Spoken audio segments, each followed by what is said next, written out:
O poder das palavras, o que você diz, está moldando o seu futuro?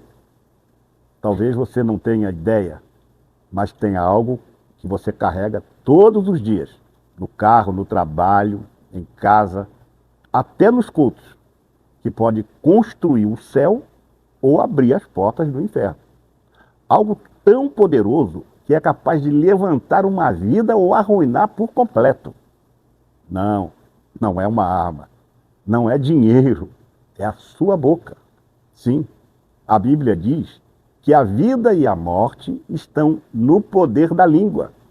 E se nós vivemos tempos em que as pessoas falam sem pensar, postam sem filtrar, declaram sem perceber que estão profetizando derrota, miséria, ansiedade e destruição sobre si e sobre a sua família e aqueles que você mais ama.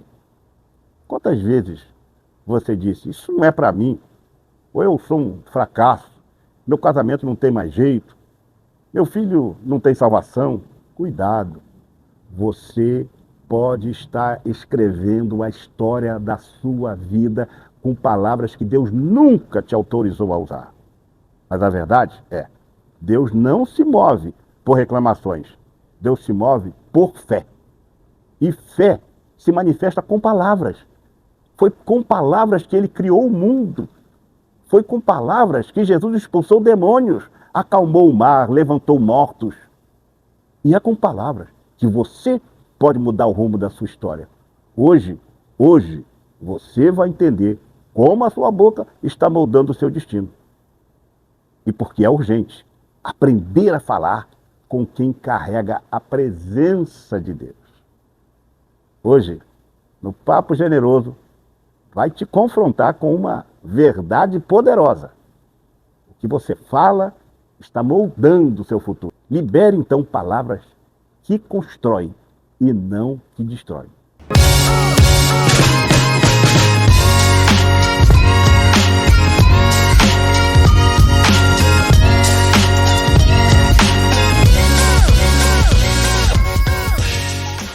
Bem-vindo a mais um Papo Generoso, esse espaço de fé, reflexão e transformação. E hoje tenho o orgulho, o privilégio de receber no Papo Generoso a doutora Andréa Cunha, psicóloga, cristã, e uma voz de sabedoria para ajudar a gente a entender o poder das palavras na formação de nossa identidade. E vamos conversar sobre como isso molda a nossa família e a nossa fé. Doutora Andréa, que alegria ter você por aqui. Pastor Paulo, alegria toda minha, um prazer enorme estar aqui. Tenho acompanhado o Papo Generoso, a cada semana um tema marcante, importante. Inclusive queria agradecer em nome de todas da igreja, enfim, toda a comunidade e todos que já acompanham nas redes sociais. Assim, é muito importante que realmente a sua voz esteja ecoando por aí. E eu estou me sentindo privilegiada de estar sendo convidada para esse espaço tão importante e com um tema tão relevante, né, pastor? Sim, que bom, querida. Nós estamos nesse Papo Generoso de hoje falando sobre palavras que constroem ou destroem, né? E a Bíblia vai nos dizer lá em Provérbios 18 e 21 que a morte e a vida estão no poder da língua. E aquele que a ama comerá do seu fruto. E aí a pergunta, doutor André, que não pode calar, é por que as palavras têm tanto poder na mente e no coração das pessoas? Muito interessante e importante, em um mundo onde as pessoas estão cada vez mais repetindo coisas, seguindo a manada, sem senso crítico, né, nenhum, a gente percebe aí, só realmente reproduzindo aquilo que ouvem, aquilo que recebem. E por que é tão importante, né, a gente falar sobre isso? Porque a palavra é a última parte de uma cadeia que começa lá dentro. Como que começa o nosso repertório ligado a essas verdades que são produzidas pelas palavras? Eu tenho que voltar lá quando nós nascemos. Então, o nosso cérebro, o melhor computador do mundo, ele vem em branco, ou seja, ele vem sem programação alguma. O Papai do Céu criou o melhor computador, mas sem essa programação. 10% apenas de programação ali com instinto de sobrevivência para a gente poder sobreviver. E esses 90% de capacidade de aprendizado ali, que é onde nós vamos registrando todos os aprendizados durante a nossa vida, os primeiros 1000 dias, que são os primeiros 2 anos, nós já aprendemos assim o que é mais, as coisas mais importantes. Sobre ser importante, sobre cuidado, sobre as questões emocionais. E os nossos cuidadores, sejam os nossos pais ou aquelas pessoas que têm uma influência maior, às vezes as pessoas não têm o privilégio de serem criados por seus pais, seus avós fazem esse papel, eles são figuras fundamentais na formação dessas verdades que vão se estabelecendo. Desde as coisas mais simples, eu aprendo que isso aqui é um copo, eu aprendo que isso aqui é uma cadeira, eu aprendo quem é a mamãe, quem é o papai. Sim. E eu aprendo também se eu sou importante, se eu não sou importante. Eu vou aprendendo coisas que vão me sendo gerado verdades. É como se o cérebro fosse registrando esse aprendizado para que não fique toda hora recorrendo, assim, eu preciso aprender tudo o tempo todo. Porque já pensou, eu aprendi a andar, tem que ficar aprendendo toda hora, reaprendendo. Aprendi a comer, tem que ficar reaprendendo. Então, faz parte do mecanismo inteligente do nosso cérebro. Só que nós aprendemos coisas ajustadas com a realidade, mas também nós aprendemos coisas distorcidas, principalmente sobre nós. Por quê? A nossa autoestima, que são vários pilares, inclusive sobre a nossa capacidade, se eu chegou a comentar aí, ela é aprendida através de feedbacks que recebemos principalmente dos nossos cuidadores. Então, muitas vezes, aquele ambiente que era para ser um ambiente ajustado com a realidade que coloca o indivíduo para cima, é um ambiente adoecedor. Por exemplo, eu atendi um adolescente esses dias com 16 anos e ele falou para mim, assim, me tocou bastante. Ele falou: tia, eu sou um erro, porque minha mãe falou que eu não deveria ter nascido. O aborto deu errado. E aquilo me tocou tanto, me chocou tanto, pastor, porque, de fato, ele foi até os 16 anos achando que ele é um erro. Graças a Deus, ele chegou num processo terapêutico e está ressignificando e reconstruindo, reestruturando esse pensamento. Mas as palavras, o comportamento de falar, é a última fase dessa cadeia. Então, por quê? Eu aprendi, a partir do momento que eu aprendi, aquilo vira um óculos, eu interpreto por essa lente, a partir do que eu interpreto, eu sinto, a partir do que eu sinto, eu reajo, eu me comporto. Tem o falar e tem também o não falar, tem o ir, tem o se esquivar, tudo é comportamento. E o comportamento de falar, ele está sendo assim, muito ativado no piloto automático e as pessoas estão meio que papagaios, né? Repetindo e reproduzindo muitas das coisas que vêm e juntando com aquilo que já trazem de repertório também. Por isso que assim, o impacto das palavras, ele é muito importante para o coração, como você perguntou, e para a mente, porque ele vai reforçando para o indivíduo aquela verdade estabelecida, mesmo que seja uma verdade distorcida. Então, para cada verdade estabelecida no meu cérebro, eu tenho um caminho neural. Como que a terapia, inclusive, vai trabalhar justamente nisso. Por que eu fico repetindo o tempo todo que eu sou inútil? Um dia eu aprendi que eu sou inútil, um exemplo, né? E quando eu desobedeço uma ordem do meu cérebro, né, o cérebro está pensando, eu sou inútil, porque aquilo já virou uma verdade. Mas eu desobedeço, apesar de ser inútil, eu vou ir. Cada vez que você consegue, você cria um novo caminho neural.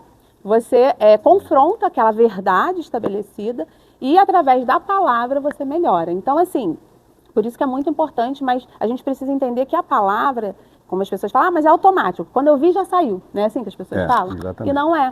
Não existe uma relação de causa e efeito em relação ao comportamento de falar. O falar, ele é voluntário, ele não é involuntário. Né? Eu falei porque fulano me irritou, estávamos até conversando sobre isso na sessão de grupo para as mulheres essa semana.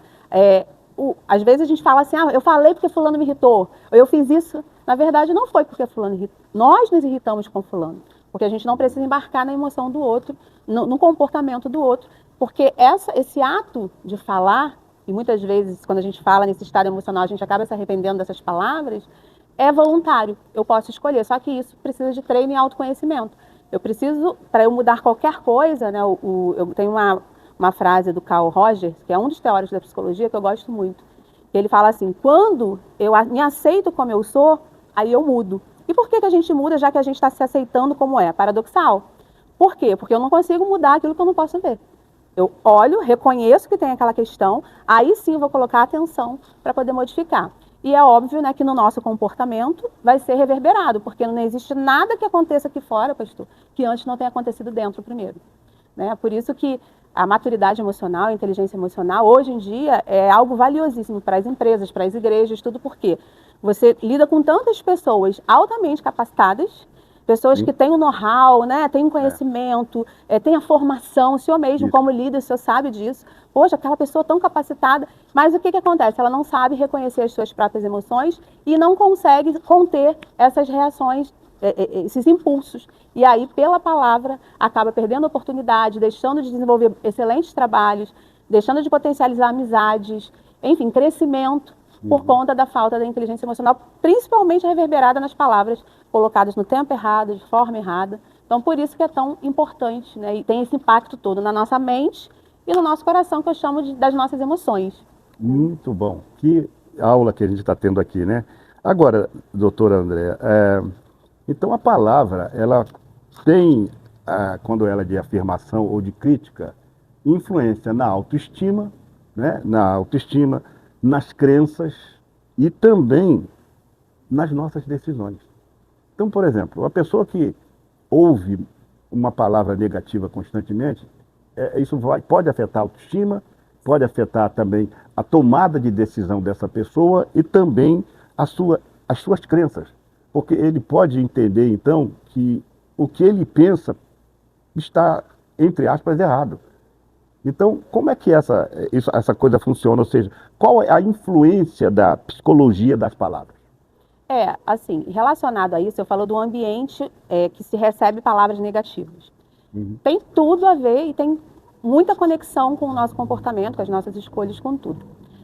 Aí depende da faixa etária, mas, por exemplo, na fase da infância é mais complicado ainda, porque a criança, por exemplo, ela não...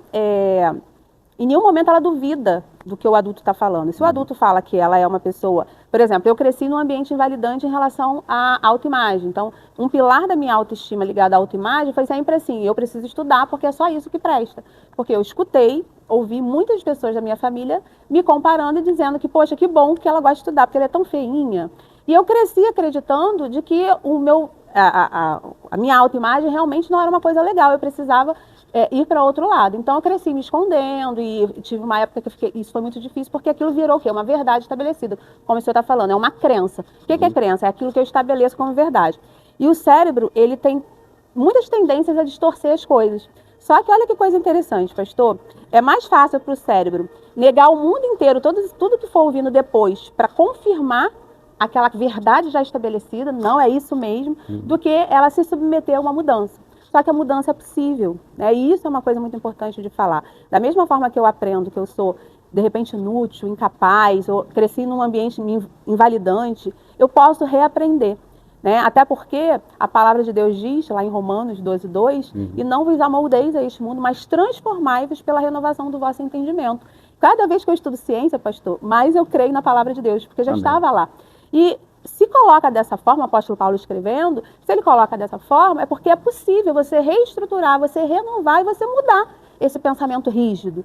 O problema é que muitas vezes a gente fica preso naquele pensamento, fica preso naquela interpretação como se tudo fosse verdade. E o que eu sempre falo para as minhas crianças, que eu atendo, adolescentes, mulheres, enfim, pensamento é só pensamento. Não é uma lei, não é uma regra, não é um veredito, é só um pensamento. Nós precisamos praticar metacognição. O que é metacognição? Eu me afasto dos meus pensamentos e vou analisá-los. Isso, inclusive, é bíblico. Nós precisamos analisar os nossos pensamentos e perceber, peraí, quantos pensamentos não vêm em forma de dardos inflamados do maligno? Quantas coisas, às vezes, passam pela nossa cabeça, né, pastor? E a gente percebe que, peraí, esse pensamento não é meu. Não, isso não condiz com aquilo que eu acredito, com os meus valores, com aquilo que norteia a minha vida. Por que isso está passando pela minha cabeça? E automaticamente, porque o ser humano, Deus criou o ser humano de uma forma tão perfeita, que é o único ser capaz de pensar sobre o que ele mesmo está pensando. Fazer essa autoanálise, essa análise. Então, né, como o senhor está falando, sim, tem impacto que o outro fala. Só que é possível também, porque eu vejo muitas pessoas, às vezes, presas, pastor, aquilo que passou. E é o que eu sempre falo, mais importante do que o nosso passado é o nosso legado, é o que eu quero deixar daqui para frente. Porque, pastor, veja bem, eu tive uma infância conturbada pela constante separação dos meus pais, meu pai batia na minha mãe batia no meu pai, era um filme de terror lá em casa. E eu sempre pedi a Deus, meu pai orava também, que a gente tivesse uma família diferente. Né? Esse ano a gente completa 21 anos de casado e eu estava pensando sobre isso. Como que nós podemos deixar um legado diferente? E aí esses dias a minha filha falou assim na faculdade, mãe, eu sou a única que acredito no casamento e na família na faculdade. Porque na minha turma fica todo mundo dizendo que eu sou ultrapassada. E eu fiquei pensando na construção do legado. Ou seja, nós não temos culpa daquilo que nos aconteceu. Ah, eu sou assim porque aconteceu isso comigo, eu sou assim porque foi dessa forma, eu falo desse jeito por conta disso. Nós não temos culpa, mas é nossa responsabilidade escolher o que fazer daqui para frente com isso. O que eu vou fazer daqui para frente com o que fizeram comigo? Né? O Jean Paul Sartre, né, um filósofo, ele vai falar muito sobre isso. A autorresponsabilidade é eu não pegar tudo como minha responsabilidade. Ah, tudo foi culpa minha. Não, como os coaches colocam aí dessa forma. Claro que não. Muitas pessoas não têm as mesmas oportunidades. Claro. Tem tantas coisas que acontecem. Mas o que eu escolho fazer daqui para frente? Ou seja, é possível reestruturar, criar novos caminhos neurais a partir do comportamento. E quando eu começo a proferir palavras diferentes. Quando eu escolho falar, né, não ser movida pelos impulsos. Porque as emoções, pastor, a gente precisa colocar isso como um cartão de enfrentamento para a gente, um lembrete. As emoções é só uma informação. O meu comportamento não tem essa relação causa e efeito, eu sinto, eu ajo, não é assim. Não. Né? Então, assim, tem todo o impacto, mas acho que é importante nós frisarmos que o comportamento do outro, que eu escuto do outro, o ambiente adoecedor, ele não tem esse poder de... a gente não pode justificar o nosso comportamento por conta disso. Né? Porque senão a gente poderia justificar outras coisas. Se todo mundo rouba, eu vou roubar. Isso. Se todo mundo mata, eu vou matar. Claro que não, porque está fazendo isso, eu vou fazer. Claro que não. Então, óbvio, né, que tem situações que a gente tem que olhar de forma individual, porque tem pessoas que elas são coagidas, elas estão em situações ali vulneráveis porque estão sendo chantageadas e tantas outras coisas. Então, a gente analisa cada caso é um caso. Mas, no geral, o que nós estamos vendo são, assim, infelizmente, a sociedade sendo conduzida como uma boiada, assim, por manada, como a gente fala, com tanta coisa que está vindo aí. E uma coisa muito interessante que eu estava conversando esses dias é o seguinte: nós estamos na era da informação, tecnologia, conhecimento, né, pastor? Nunca se teve tanto acesso a conhecimento, informação, curso de tudo quanto é espécie, né, nós vivemos por aí, e foi considerada essa geração com QI menor do que a dos nossos pais. Por que isso? Porque conhecimento, informação é diferente de sabedoria. Sabedoria é quando eu consigo aplicar, né, aquilo que eu aprendi. Isso nós encontramos aonde? Na Bíblia, na palavra de Deus, porque a Bíblia tem resposta para todas as coisas. Então, assim, tem influência sim, pastor, respondendo, mas a gente não pode justificar o nosso comportamento, a nossa fala, e tanto por conta do que nos aconteceu ou das pessoas que convivem conosco. Agora, doutora Andréa, tem uma questão que é muito relevante e importante a gente salientar. O fato de que algumas pessoas, elas fazem repetições daquilo que ela ouviu. E elas reproduzem isso. Poxa, tipo assim, o meu pai disse que eu sou burro. O meu amigo falou que eu sou incompetente. Então, essa questão das repetições dessas palavras que não são palavras corretas, são palavras de maldições, e elas afetam o emocional. E eu posso até citar o meu caso. Eu ouvi uma pessoa, quando eu comecei a minha atividade profissional, isso na década de 60 ainda, eu comecei dentro de um escritório de contabilidade. Eu nunca trabalhei no escritório de contabilidade. Era o meu primeiro dia. Eu saí de servente de pedreiro para trabalhar no escritório. E eu estava, obviamente, nervoso, porque eu sabia pegar numa pá, numa enxada e numa picareta, mas não sabia pegar numa caneta para fazer registro de entrada de mercadoria. Então, eu quando comecei a registrar numa caneta tinteiro, eu tremia e errei aquele espaço. E eu ouvi uma frase naquela hora, e o contador, que era o titular do escritório, ele falou assim: você é burro. Quando eu ouvi aquilo foi como uma flecha na minha mente. Aí eu em segundos, eu parei e disse para mim mesmo: eu vou provar a ele que eu não sou. Ou seja, eu tive uma reação automática. Eu era cristão, jovem, dedicado, espiritual. Deus não deixou aquilo fazer morada em meu coração. Amém. Eu, obviamente, que se eu não tivesse a presença de Deus, eu deveria ter procurado um analista, um psicólogo para me tratar. Mas eu falei: eu vou provar a ele que eu não sou. Se passaram 3 anos e 6 meses. Ele me mandou embora do escritório, porque ele disse que não queria um homem com mais capacidade do que ele no escritório. Que honra, né? E aquilo para mim não foi, vamos dizer assim, um baque. Porque eu saí daquele mundinho que eu vivia e Deus me fez alçar voo. Amém. Eu saí deixei de ser auxiliar e fui ser contador de uma empresa. Porque aquela palavra não trouxe. Mas eu acredito que algumas pessoas, você que está nos assistindo, possa ter sido vitimado por uma palavra dessa. Eu queria saber o que a senhora diria para essa pessoa que está do outro lado e que alguma palavra que ouviu ainda lateja no seu inconsciente, se é que eu estou usando a expressão correta. Sim. Nossa, que excelente colocação, que experiência marcante, né, pastor? E glória a Deus pela presença do Espírito Santo de Deus na sua vida, porque imagina, diante dessa mesma situação, aquela questão da interpretação que nós estávamos conversando, se o senhor interpretasse de que realmente ele tem razão, eu sou incapaz, eu sou burro, e aquilo viraria uma trava emocional ali naquele momento. E, obviamente, que naquele momento, a sua interpretação ajustada fez com que você recorresse à capacidade que Deus te deu, e ainda que você não tivesse totalmente apto ou treinado, você falou, eu vou conseguir, vou fazer e vou provar.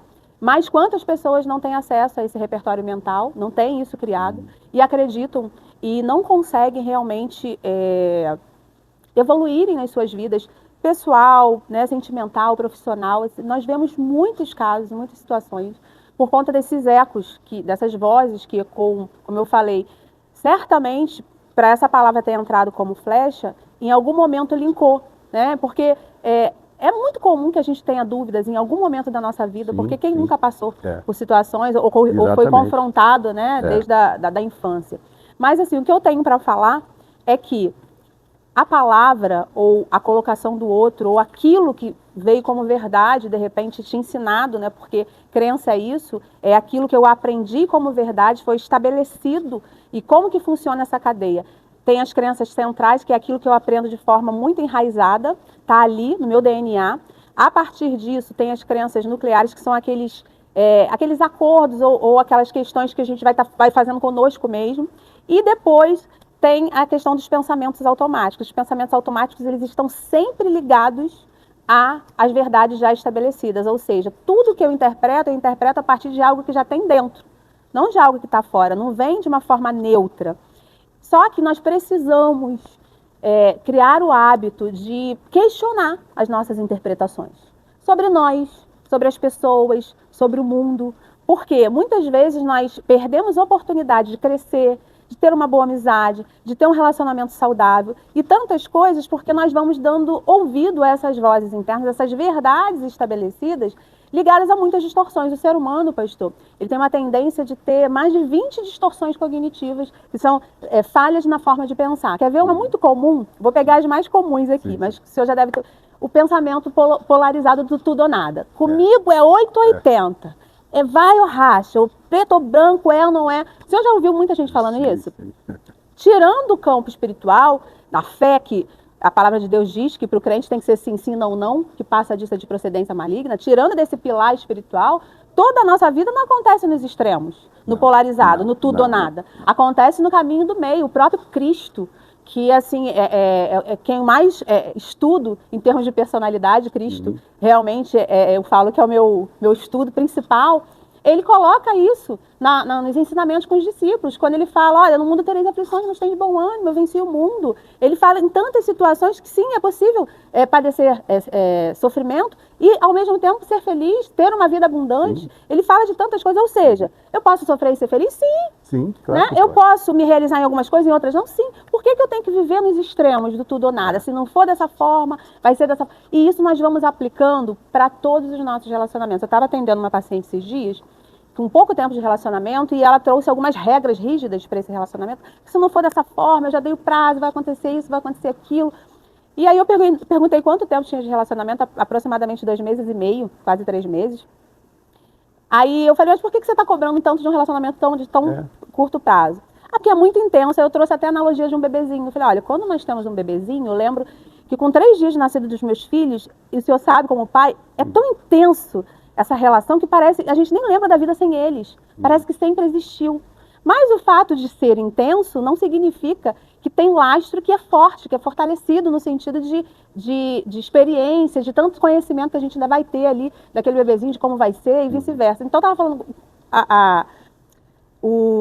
a responsabilidade que ela estava colocando nesse relacionamento, que não tinha lastro para se construir tanta coisa por conta disso, porque nós pegamos os nossos pensamentos como verdades absolutas, aplicamos na nossa interpretação, já sofremos com aquilo e já reverberamos, né, através das palavras e tudo mais. Então, respondendo a pergunta do senhor e passando aqui, né, para quem está nos assistindo, realmente criem um hábito de questionar o que pensam, o que sentem. Nós não somos o que nós pensamos, nós não somos o que nós sentimos nesse sentido emocional, tá? Claro que a Bíblia ela vai dizer que na vida, né, e a morte está no poder da língua, porque aquilo que a gente reverbera que está fora é o que já está dentro. Por isso que a gente precisa trabalhar o quê? O autoconhecimento. Qual a parte de mim que eu não conheço? Por que que isso? Eu lembro que, e até hoje eu faço muito esse exercício, quando algo mexe muito comigo, eu faço essa pergunta para mim. Por que isso mexeu tanto comigo? Por que isso linkou tanto comigo? E obviamente que em Cristo eu ressignifiquei muitas coisas, porque hoje eu declaro que eu sou o que a Bíblia diz que eu sou. Né? Eu posso ter o que a Bíblia diz que eu tenho, porque a palavra de Deus ela nos garante isso, né? Por isso que eu falo que assim, é extremamente terapêutico estudar a palavra de Deus e não existe terapia melhor do que a oração. Mas eu deixo para vocês que estão aqui, né, acompanhando nosso querido pastor Paulo Afonso Generoso.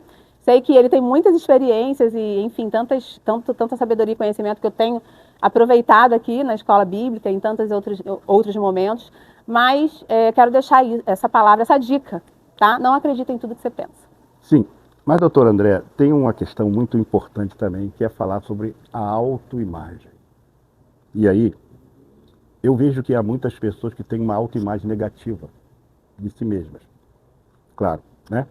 Então, essas pessoas, elas terão, obviamente, dificuldades, porque elas, além de ter a autoimagem negativa, elas são repetitivas em dizer para elas mesmas, eu sou um desastre.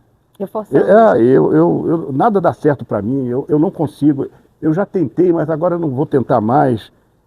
E as pessoas vão se envolvendo de tal maneira com a sua autoimagem negativa que elas não conseguem mais superar isso e encontrar o caminho. Porque, na minha ótica, saindo obviamente da psicologia, é como se ela estabelecesse uma barreira para ela mesma. Como se dissesse, eu só posso ir até aqui, daqui para lá nem adianta, porque eu não tenho capacidade. Ora, Deus, quando nos formou, Deus nos formou com 3 capacidades. A capacidade de saber, a capacidade de sentir e a capacidade de escolher. Então, se a gente não usar bem a volição, que é a escolha, se a gente não entender que eu tenho a capacidade de ser, e olha que a Bíblia tem pessoas que demonstraram claramente, diante das mais absurdas situações, a confiança em Deus e naquilo que ele poderia fazer. O apóstolo Paulo, quando diz, eu sei em quem eu tenho crido, eu imagino por que ele disse, eu sei em quem eu tenho crido. Ou seja, ele cria de uma tal forma que nada poderia, nem ele mesmo, sabotar essa crença que ele tinha de si. Então, eu sei em quem eu tenho crido. Davi, quando ele fala assim, sonda-me, ó Deus, e vê se há em mim algum caminho mau. Davi recorre a Deus, vê se há em mim algum... Autoconhecimento puro. Autoconhecimento. Então, algumas pessoas, talvez você que esteja aí nos assistindo, tenha uma autoimagem negativa de si mesmo. E a doutora Andréa, com certeza, agora vai explicar como é que você pode superar essa autoimagem negativa. Você não é o que você pensa de você. Você é o que Deus fez você e que Deus pensa acerca de você. Amém. É interessante se eu colocar, o autoconceito em geral é um fator que nós estudamos muito em autoestima, porque a autoestima, ao contrário do que muita gente pensa, acha que é só ligada à autoimagem, beleza exterior, né? Até porque hoje em dia está tendo uma alusão muito grande essa coisa da beleza, né? Da comparação, né? Então a gente vê muitas pessoas aí passando pelo luto do envelhecimento e se olham no espelho e não aceitam aquela mudança que vai acontecendo com o tempo. Então a gente está falando aqui de autoimagem. É um dos pilares da autoestima. O autoconceito em geral, nosso, ele envolve a autoimagem, ele envolve a autoeficácia, o quanto eu me sinto capaz de realizar as coisas. Nesse quesito, nesse pilar, é onde eu encontro muitos problemas. E também tem aquela questão de você, também a autogratificação. Claro que a gente não vai sair por aí se gratificando por tudo, que inclusive eu tenho esse testemunho, porque em mim esse pilar ficou muito adoecido. Então eu sempre não me sentia merecedora, eu sempre escolhia ali o mais fraquinho, o pior, ou quando eu ia comprar um presente para alguém, para o outro, sempre tinha que ser o melhor. Até hoje eu me trabalho muito quando eu quero me dar uma coisa de qualidade que eu gosto. Não, mas para mim pode ser qualquer coisa. Não, para mim... E aí eu comecei a perceber que isso fazia parte das crenças estabelecidas lá do passado de não merecimento. Eu não mereço. Para que eu vou ter? Não, o outro merece, eu não. Então sempre, quando se colocava uma mesa, todo mundo ia naquele pedaço melhor, ou naquela parte melhor do bolo ou da carne, eu sempre de forma instintiva, no menorzinho, no que ninguém quer, não, vou pegar esse porque esse ninguém quer.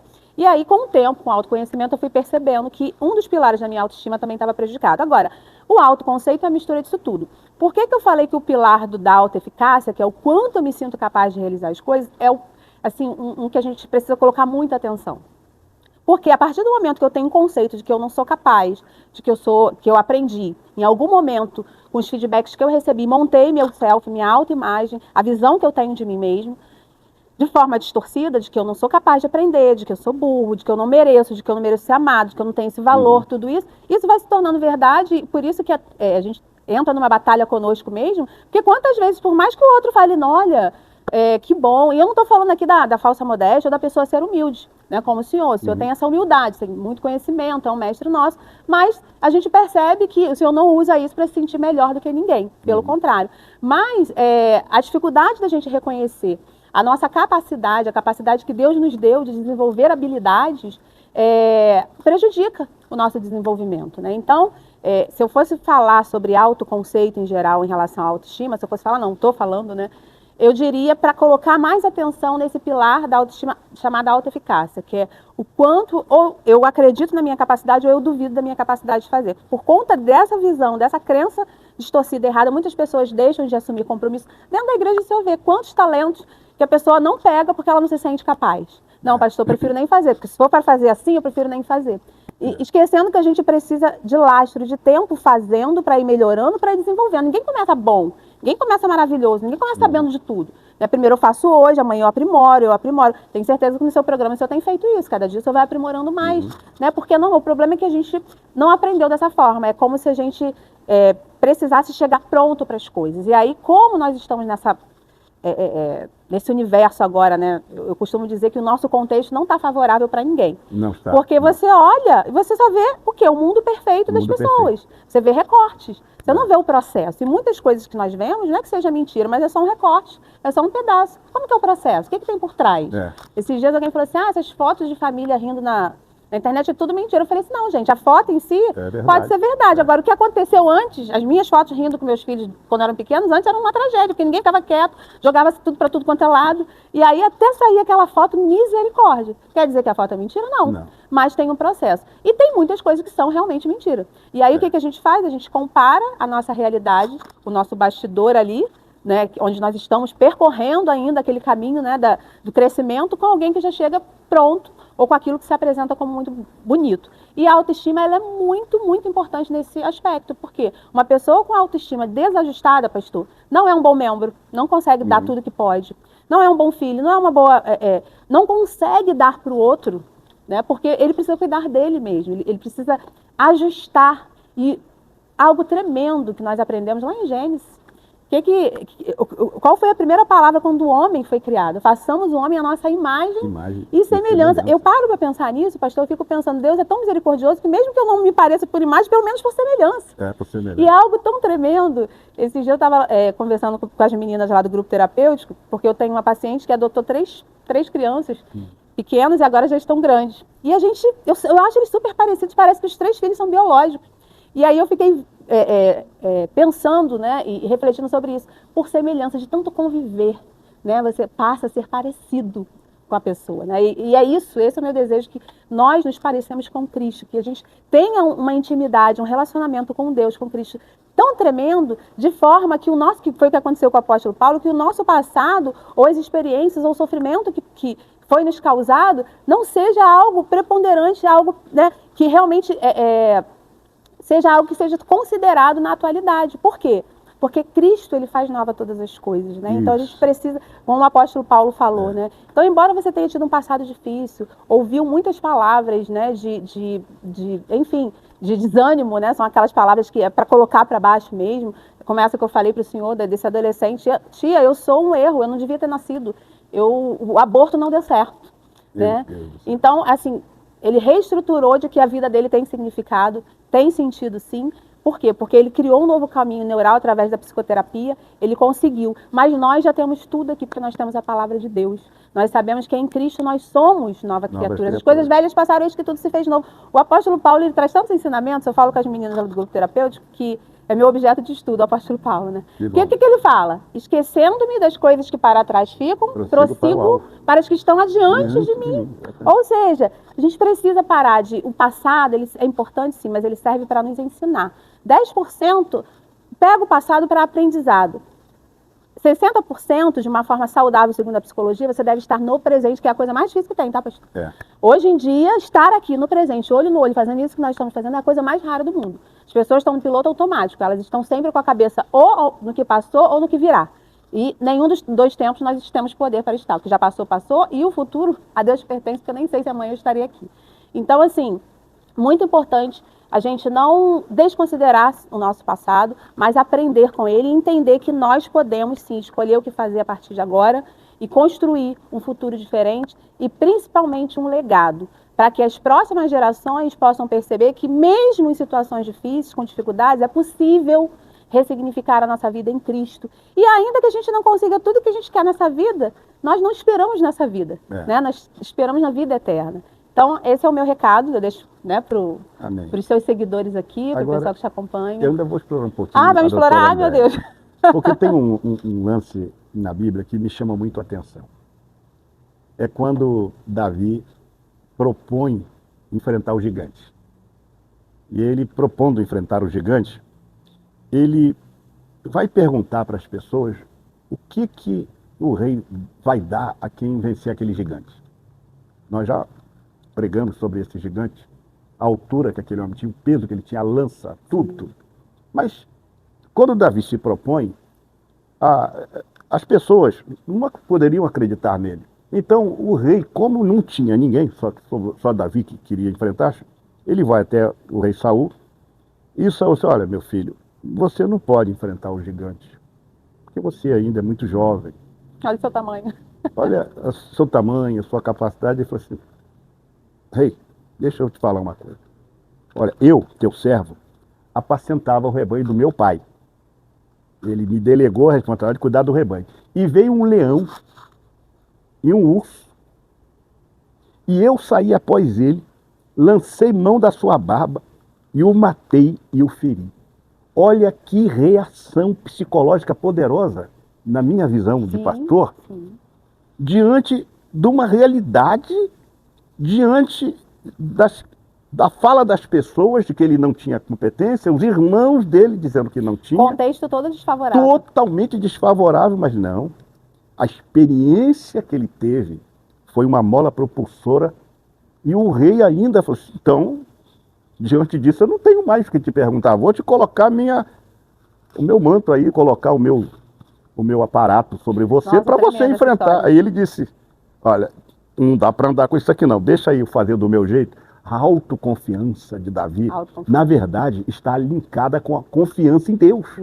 Porque ele fala no final da frase dele para o rei assim: o Senhor me livrou da mão do leão e do urso, e vai me livrar da mão desse filisteu. Quer dizer, eu creio que quando as pessoas buscam a experiência com Deus, o Espírito Santo trabalha para dar essa confiança que eles não encontram, talvez, em si mesmos. Perfeito, pastor, sua colocação. Não encontram em si mesmos, mas aí o Espírito Santo: você é capaz. Tudo posso naquele que me fortalece. Então, se pela capacidade humana a pessoa não pode, o Espírito de Deus o capacita para. Então, eu queria que a senhora nos desse uma palhinha sobre essa questão, porque eu vejo um Davi não com autoconfiança, mas com confiança em Deus total e confiança nele que ele tinha habilidade para enfrentar o gigante, que era tecnicamente improvável. O senhor utilizou uma palavra aí no meio disso tudo, sabe que a gente vai filtrando aqui, né, a escuta, que foi experiência, né, e trouxe experiência com Deus. A autoconfiança, segundo a psicologia, é desenvolvida com o lastro de experiências. Ou seja, hoje eu começo a escrever uma página, mas não acho que ficou tão bom. Amanhã eu continuo e vou escrevendo. Daqui a pouco eu estou me sentindo muito mais preparado e com a autoconfiança mais estabelecida, porque eu passei pelo processo da experiência, ou seja, eu me coloquei ali no caminho para fazer e aos poucos, através do lastro desse tempo, eu fui desenvolvendo a autoconfiança. Só que não tem como desenvolver a autoconfiança se não passar por essas experiências, pela experiência. E foi exatamente o que o senhor utilizou aí, experiência com Deus. Eu vejo muitas pessoas às vezes falando assim, poxa, mas eu gostaria tanto de ter um relacionamento com Deus que aquela pessoa tem, ou de ser como aquela irmã, ou de ser como aquela irmã. Você já deve ter escutado muito isso. Já. Só que assim, será que nós estamos submetidos a passar realmente experiências com Deus, a nos colocarmos diante dele para vivermos essas experiências, né? Porque Davi, por exemplo, ele não estava na força do braço dele, ele estava na força de Deus. E, pastor, o senhor sabe quantas coisas, né? E eu digo que são todas as coisas, sem Deus nós não podemos fazer nada. Não. Né? Sem Deus a gente não dá um passo. Jesus disse, sem mim nada podeis fazer. Exatamente. Então, assim, se abrir para essa experiência com Deus, estar buscando isso, é muito importante para se desenvolver a autoconfiança, principalmente a autoconfiança ligada à nossa fé em Deus. Porque já imaginou que tragédia seria se Davi acreditasse que ele era pequeno, incapaz, isso ou aquilo? Uma nação estaria subjugada. A derrota não seria só para Davi, seria para a nação inteira. Todos estariam subjugados, né? Mas uma pessoa fez a diferença. A partir do pensamento e a partir de uma palavra preferida. De uma palavra, exatamente. Mas agora eu quero entrar num outro assunto, para a gente estar já caminhando para o final do Papo Generoso, né? Papo Generoso. Vamos falar dos relacionamentos. Palavras ditas dentro de casa. Qual seja, entre pais e filhos, entre marido e mulher. Porque essas palavras podem também curar e podem também destruir. E existem nos relacionamentos conjugais, no ambiente familiar, muitas palavras tóxicas. E como tratar, como trabalhar, como evitar, o que fazer diante das palavras tóxicas que ouvimos dentro da família? Primeiramente, a gente precisa separar que o comportamento do outro e o que o outro fala é uma questão do outro, não é nossa. Muitas vezes nós justificamos um ciclo vicioso que fez, eu faço isso por conta disso, e a gente embarca o tempo todo na emoção do outro e daqui a pouco tá aquela coisa que não tem fim, é um ciclo mesmo. Então, o primeiro pensamento mais realista é o que o outro pensa, o que o outro fala sobre mim ou sobre algumas coisas é uma questão do outro. Eu não preciso embarcar e nem preciso acreditar em tudo que o outro fala, né? Acho que quando a gente consegue de forma consciente trazer isso, as nossas reações elas já ficam melhores. Agora, nós somos humanos, né, pastor? Não existe como, muitas vezes, uma palavra dita como uma flecha, como o senhor falou, né? Assim, ela magoa, ela fere, ela entristece. E muitas vezes a forma da gente comunicar não é uma forma ajustada, não é uma forma saudável. Ou tem pessoas que entram num voto de silêncio, ficam meses sem falar com o cônjuge, às vezes com o filho. E quando é criança, então, é pior ainda, porque a criança começa a criar um monte de crença sobre ele, porque a criança nunca acha que é o adulto que tem problema, ele acha que ele que é o problemático, então ele cresce com um monte de distorção. E nós, adultos, né, ficamos muitas vezes magoados e a gente não tem a reação correta. Por quê? Quando o senhor fala de comunicação, disso dentro de casa, da família, a gente lembra de uma habilidade social, que inclusive falamos essa semana no grupo terapêutico. A habilidade social de assertividade. O que é assertividade? É quando aquilo que eu falo, o senhor compreende. O que nós estamos vendo por aí é muita linguagem de surdo e mudo. O marido fala uma coisa, a mulher entende outra, daqui a pouco replica outra, o filho já entende outra. Um monte de interpretação enviesada, desajustada, e quando vê, ninguém está falando a mesma coisa. Quantas vezes eu vou acompanhar casal que eu vou ver que quando a gente chega ali no ponto em comum, a gente percebe que estão falando de coisas diferentes e que todo mundo tem razão. Não deixa de ter razão. Então, a assertividade é uma habilidade social que podemos desenvolver, Deus nos criou com essa capacidade, mas para isso é preciso a gente reconhecer que a gente precisa desenvolver. O que seria? Justamente esse equilíbrio entre você ser agressivo ou passivo. Porque o passivo demais, aquele que aguenta tudo calado, que suporta tudo calado, é muito importante, ele reforça um comportamento. Porque veja bem, pastor, se o senhor sempre fala algo para mim que eu não concordo, e eu estou sempre ali no campo da passividade, deixa para lá, é comigo mesmo, eu estou reforçando um comportamento. E o agressivo também vai ter um problema, porque dificilmente ele vai ser escutado da forma como deveria por quem está ouvindo. Então, esse equilíbrio entre passividade e agressividade é que deve haver. É muito difícil. Agora, tem uma coisa muito importante nisso aí, que é o seguinte: por mais assertivo que eu seja, isso não garante que o outro ainda vai escutar aquela mensagem que realmente eu quero passar, né? Como diz Freud, diz que nós sabemos o que nós falamos, mas o que o outro vai ouvir, nunca saberemos. Porque depende da interpretação dele. Assim como nós interpretamos coisas distorcidas, por que o outro também não pode interpretar? Quantas pessoas, como pastor, o senhor lida muitas pessoas diferentes, e o senhor praticamente tem que desenhar para a pessoa não distorcer aquilo, não levar de uma outra forma, até mesmo aqui, coisas que o senhor fala no púlpito, quantas coisas... E, pastor, hoje falou isso no culto, não foi nada daquilo. Foi para a cabeça da pessoa. A pessoa interpretou daquela forma, né? Então, a gente precisa ter um pouco de cuidado, porque eu não tenho poder sobre o funcionamento do outro. Eu não consigo mudar o outro. A gente precisa, infelizmente, assumir a nossa vulnerabilidade, a nossa limitação humana. O próprio Cristo nos deu livre-arbítrio. O próprio Deus nos criou com livre-arbítrio, que é esse poder de escolha. Então, por que eu acho que muitas vezes que eu tenho poder de mudar a escolha do outro? Se o próprio Deus já colocou isso em nós temos esse direito de não concordar, ou de querer continuar, ou de falar agora.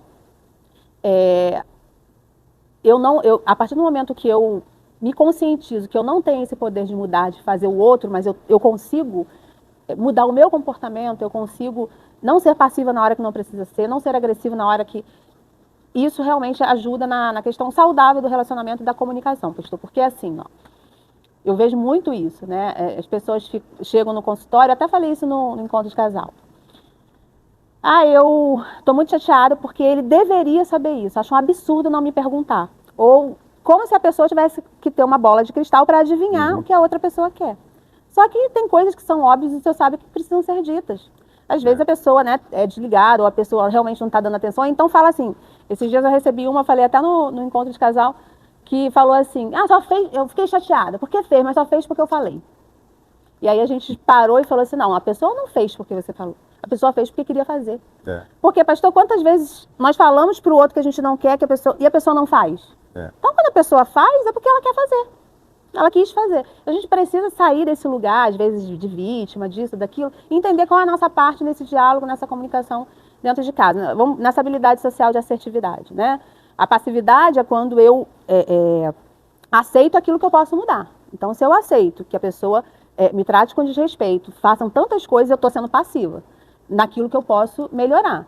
E a agressividade é aquela coisa que eu não tenho direito de ser, né? Agressivo e insultar o outro. Então, é isso, a gente caminhar nesse meio termo, sabendo que assim, eu fiz a minha parte.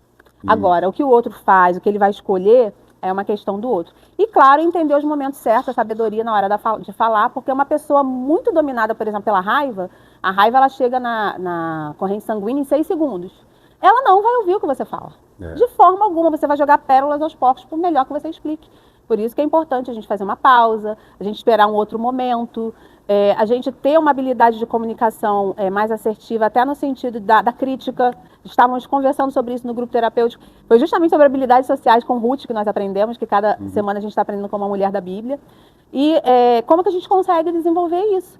Por quê? Senão a gente vai sair colocando a culpa em todo mundo, porque fulano pensa assim, porque ele reage assim, porque ele faz isso, então eu faço. Não, a escolha dele, o que ele faz é uma questão dele. Eu posso escolher fazer diferente. Exatamente. Muito bom, pessoal. Olha, impactado com tudo que nós ouvimos. Eu creio que você também. Então, se tem algo que Deus nos deu como uma arma de criação, é a palavra. Ele criou o mundo com a palavra, Jesus curava com a palavra, e você, o que tem criado com as suas? Hoje, talvez seja o dia de calar a maldição e liberar palavras de fé sobre si mesmo, sua casa e seus filhos e seu futuro. Comece dizendo, eu sou amado por Deus, eu sou mais do que um vencedor, a minha boca é fonte de vida, porque o que sai da sua boca pode ser a chave para você e o que entra no seu futuro. Doutora Andréa, muito obrigado por mais uma conversa tão rica e necessária. Eu que agradeço, pastor, e parabenizo por essa iniciativa de trazer temas importantes, relevantes, que muitas vezes não temos a oportunidade de escutar durante os cultos, porque a palavra de Deus é muito rica, né? Então tem assuntos que a gente nem consegue parar, e esse espaço está sendo abençoador por isso. Então, queria agradecer também por essa oportunidade. Amém. Esse foi mais um papo generoso. E se essa palavra tocou o seu coração, compartilhe com alguém. E lembre-se, Se sua boca tem poder, use-a para abençoar. Deixe o seu like e Deus te abençoe. E até o próximo Papo Generoso.